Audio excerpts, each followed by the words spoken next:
been talking about now for a number of weeks our series, and we just kind of, used an illustration, kind of analogies, to kind of teach some points from Scripture, because Jesus did that a lot. He used everyday items in life, like mustard seeds, and those kinds of things to teach bigger, deeper things to the disciples. And so we've had this series that we've called The Game of Life. The game of life. And as we started, we said, well, if you're going to play a game, you got to know the goal. What's the goal of the game? What is your purpose? What's your mission? What's the goal of the game? And what did we say was? Do you remember? Be rich toward God. Right. To be rich toward God. And that came from a parable that Jesus was teaching in Luke chapter 12. And it was about a rich man and how he had come into a great amount of wealth that made him even exceedingly wealthy. And at the end, Jesus throws this phrase at us about being rich towards God, because, there's one thing to be rich towards people, because that's material things, that's money, that's property, that's whatever. That's easy. Lots of people are probably rich towards other people. But being rich towards God, that means to have things in our life that He values, that He finds in abundance. These are things like humility and kindness and compassion and charity and forgiveness. Those kind of things make us rich towards God, because He highly values these things. And then we say, well, okay, the goal. So how do you get there? What's the game plan? What's the strategy to achieve the goal? You might remember what we said it was? Trusting in the Lord. Right, to trust in the Lord.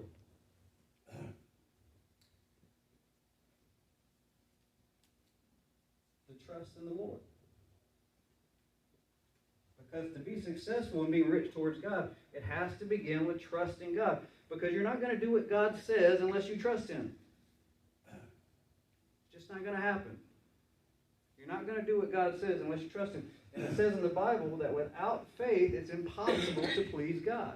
So that has to be your starting point. That has to be your foundation you're building on to be rich towards God.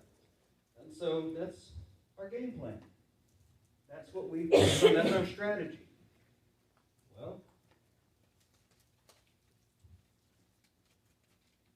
Well, how do you play the game? How do you play the game? The rich play the game in what way? Do you remember? Right attitude. With the right attitude, right. And the right attitude is one of gratitude.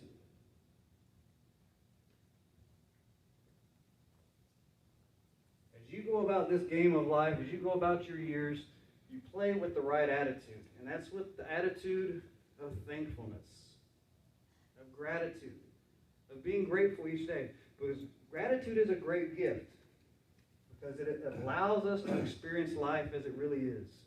It allows us to accept our blessings and to appreciate them all along the way. And so that's the goal of the game plan, how to play. And then we covered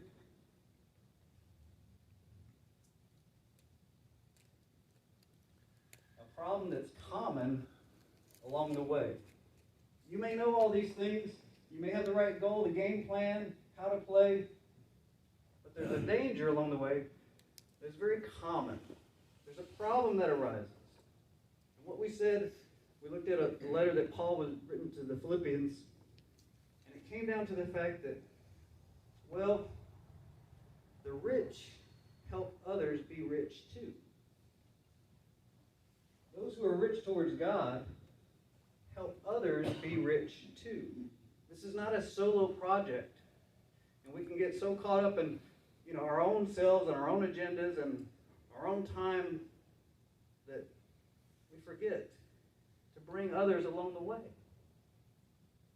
We forget. And we talked about some specific examples about making yourself available to people. You can cram so much into a day. You can be highly productive, but you need to have margin, because or else it'll all be about you. Okay? So make yourself available, listen to others, because people just don't get listened to nowadays. And you bless people by listening to them, because their family's probably not listening to them, maybe their spouse is not listening to them, maybe people at work aren't really listening to them. But if you can give them your time and listen to them, let them unload a little. Let them kind of decompress. And you be one to listen. And we also said that you can do that by being encouraging to people. Because so much of what people receive on a day-to-day basis is criticism. They get a healthy diet of criticism. They get a healthy diet of, you should be more like this and less like that. Why are you this way? Why can't you change that? This isn't right. You did this wrong. They get a healthy dose of that every day. And if it's not coming from them, from a particular person or persons, they do it to themselves. They're self-critical. And it can be harmful. And so if you can come along and interject a little bit of encouragement, when you see something positive going on in their life, and you can encourage them, it's going to build them up. And that's going to help them along the way.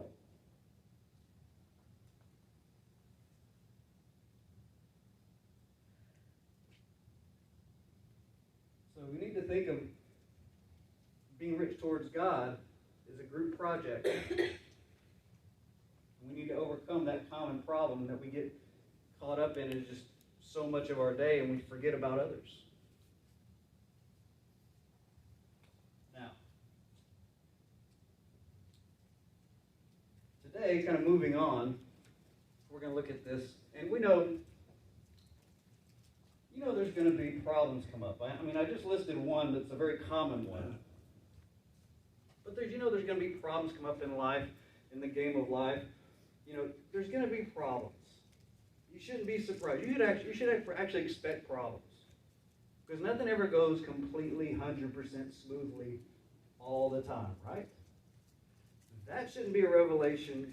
You should expect to struggle sometimes.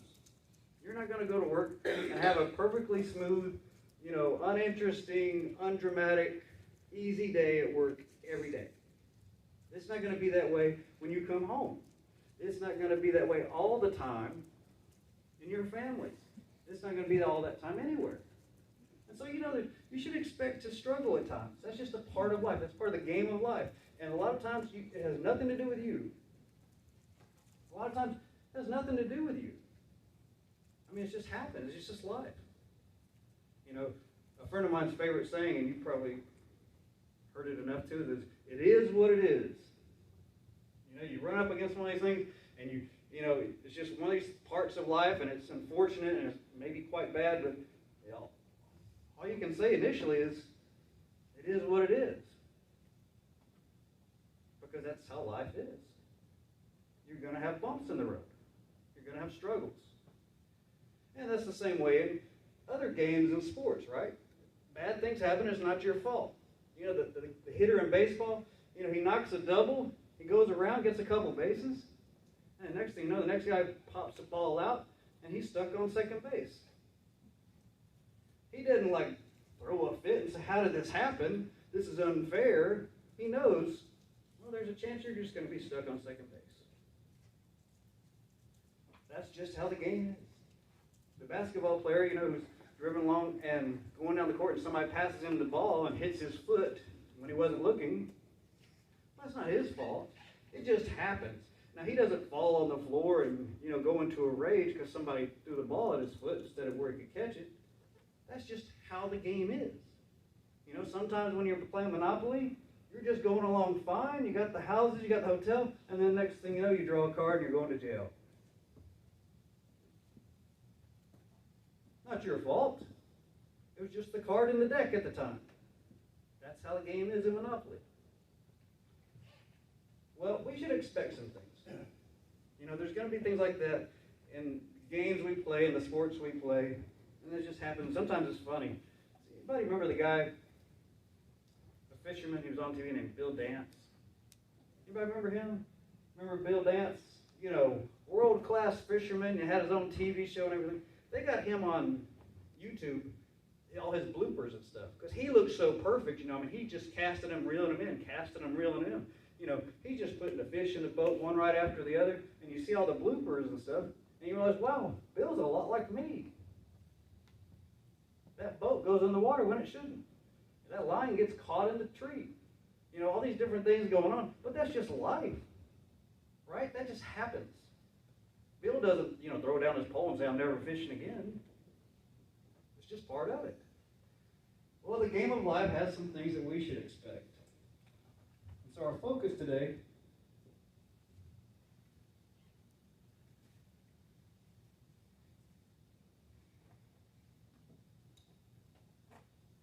is your expectations. Your expectations. You know, you expect some hiccups along the way. You expect the speed bumps. You expect the struggle. You know, you should expect these things. I think you have enough common sense to know that that's just going to happen in life. You should expect those things. There are going to be a little issues along the way. So there'll be some struggles. But there's some good things to expect also. So when you're playing this game of life, yeah, you should expect the struggle. You should expect the hard days, the uncomfortable things. But there's some good things to expect too. And that's where we're going to go today, and that's our focus. Your expectations. Your expectations. Say it with me. Your expectations. One more time. Your expectations. So if you have a Bible, you can get to Scripture on a phone or tablet or however it might be. We want to go to the New Testament together. Talk about these expectations.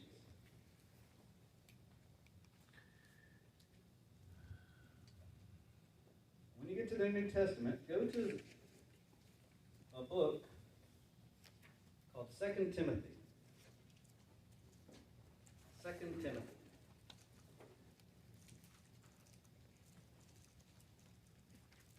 It's not a very big letter, but it's kind of towards the end of the Bible. You just keep on flipping to get to 2 Timothy. That's where we're going to park today. Now, 2 Timothy is a letter written, no surprise, to a guy named Timothy, who was a pastor in a place called Ephesus.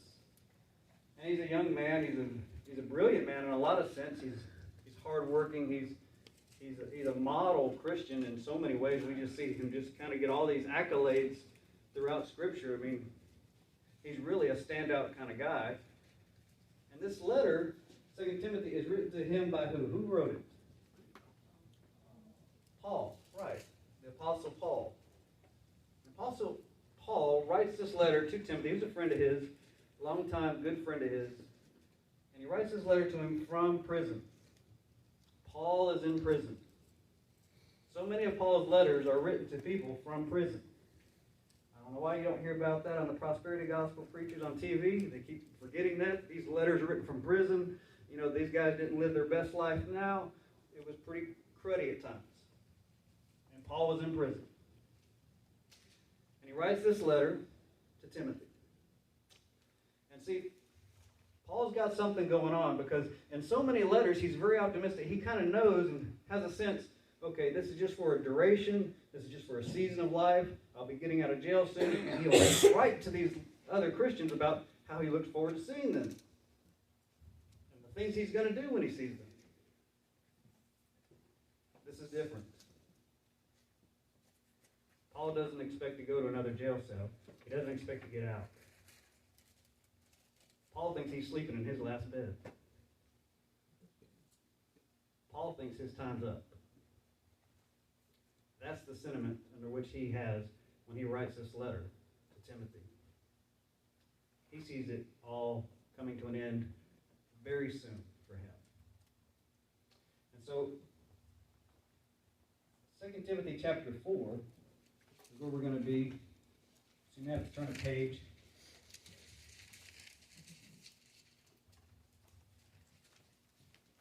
2 Timothy chapter 4.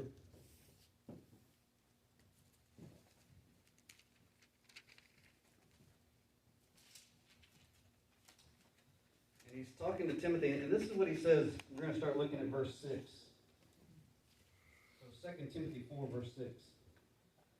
He says, "For I am already being poured out like a drink offering, and the time has come for my departure." That drink offering, that went along with the sacrifice. That when an animal was laid on the altar. And so Paul's like, this clock is ticking down, folks. It's about time for me to leave this place. It's about the end of my time here. And this is the imagery he gives from the Old Testament. You know, it's like I'm being poured out on a drink offering.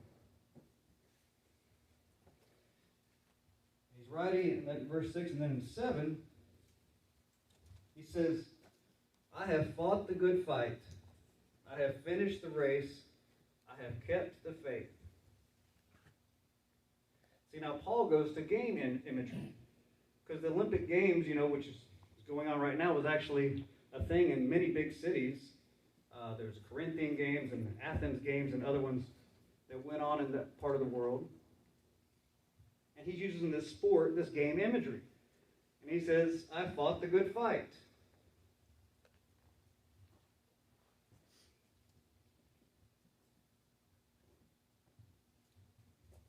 He says, "I've ran the race." So if you're fighting, you know, that's hard. That's a struggle. That's a challenge.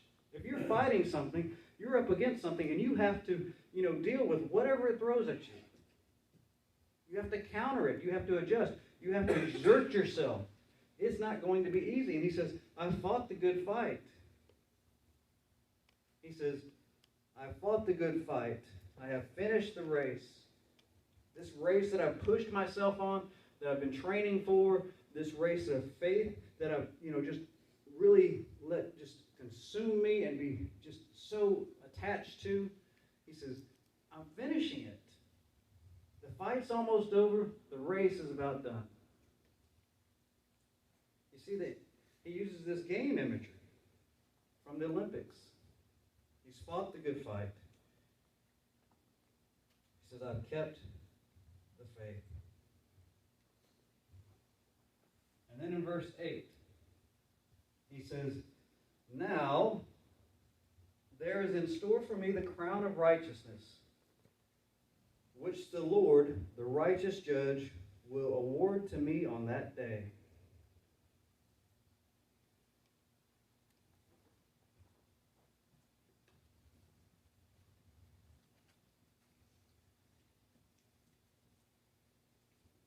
See, we should expect to struggle.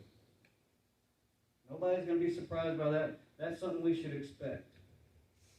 In the game of life, you should expect to struggle. But also,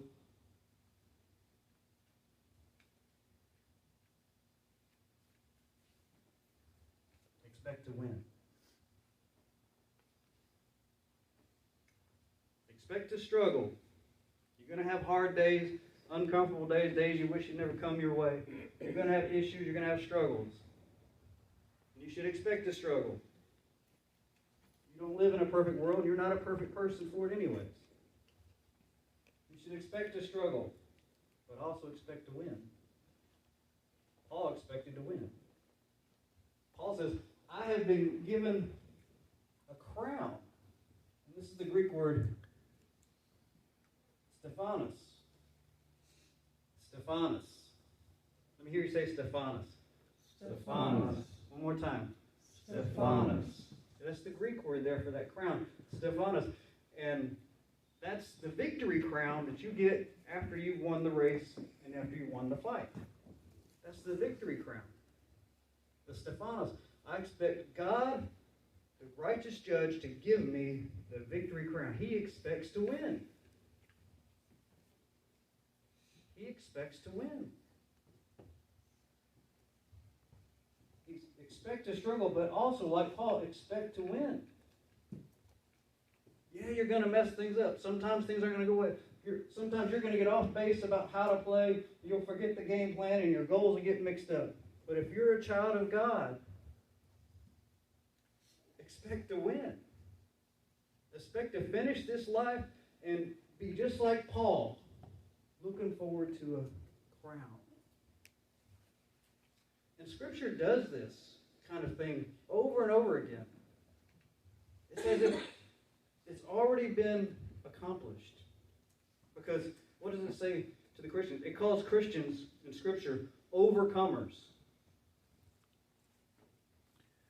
Overcomers. It calls us overcomers. You're like, well, I don't feel like I've overcome very much. It calls Christians overcomers. It's just a stated fact. If you're faithful to Christ, you're an overcomer. It says you're more than a conqueror. More than a conqueror? I mean, I kind of thought conqueror was pretty much, the top pedestal. It says, no, you're more than a conqueror. See the kind of language Scripture uses? It says that you are seated in heavenly places. And you go, like, I'm seated in Carlton, Georgia. Your reward is so sure that it's as if it's already happened. You've already received it. It's that certain. It says we're seated in heavenly places. Your place is there. It's set. It says that you are a royal priesthood. It takes those two positions from the Old Testament that you get familiar with when you read it, and it lifts them up, and you go, well, I'm not part of the royal group because I thought that was the tribe of Judah. And you go, well, I'm not part of the priesthood because I didn't think, I'm the tribe of Levi. It says, no, you are a royal priesthood. It's established fact. It says, because of faith, you are predestined to be adopted. Because of your faith, you're predestined to be adopted. It's happened. God predetermined it because of your faith. You're adopted. Expect to struggle, but also expect to win. And we think, well, how can that be? Because it's not about what you accomplish, it's about what Christ has accomplished. It's about what Christ has accomplished for you. See, Christ's suffering, Christ's sacrifice, Christ's obedience, Christ's perseverance has accomplished these things. And so you can be sure, just like Paul. Now, look at the other part of verse 8. It says, the righteous judge will award to me on that day. And what else does it say? And not only to me. See, Paul's pointing the finger at all of us now. He's pointing it back at Timothy, who's reading the letter. But also to all. That's a very unique Greek word right there. It means all. To all who have longed for his appearing. Those people. Those Christians.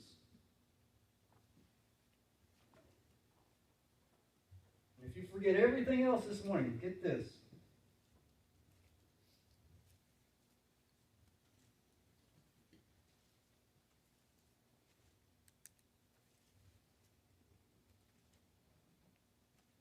As sure as Christ has a crown, as sure as Christ has a crown,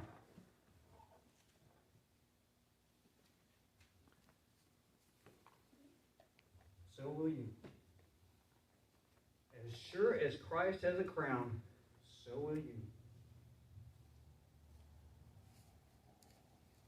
As sure as Christ has a crown, so will you. Because you should expect to struggle because that's the world you live in. But you should also expect to win. And just like Paul, you should expect that crown.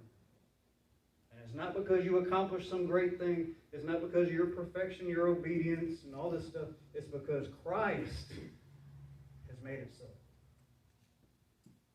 Because he is the Alpha and the Omega, the Good Shepherd, the resurrection, the life, the King of Kings, the Lord of Lords. Because of him. As sure as Christ has a crown, so will you. Anybody know the name Jimmy Garoppolo? Some of y'all know that name? A few of y'all? Jimmy Garoppolo, for you to know, he's an NFL quarterback. You go, well, what does that have to do with hill of beans? Well, Jimmy Garoppolo, because of some other quarterbacks that have retired, he's a young guy. He's like in his 20s.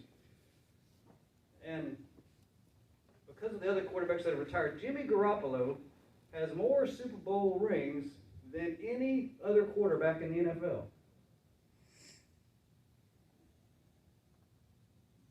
He's at the pinnacle of success in the NFL. The Super Bowl champion, the Super Bowl ring. Jimmy Garoppolo has more than any other quarterback in the NFL. Jimmy Garoppolo has never played 1 second in a Super Bowl. How did he get the Super Bowl rings? Because of the team he was on. He contributed 0 on that field. Not 1 second. Nothing.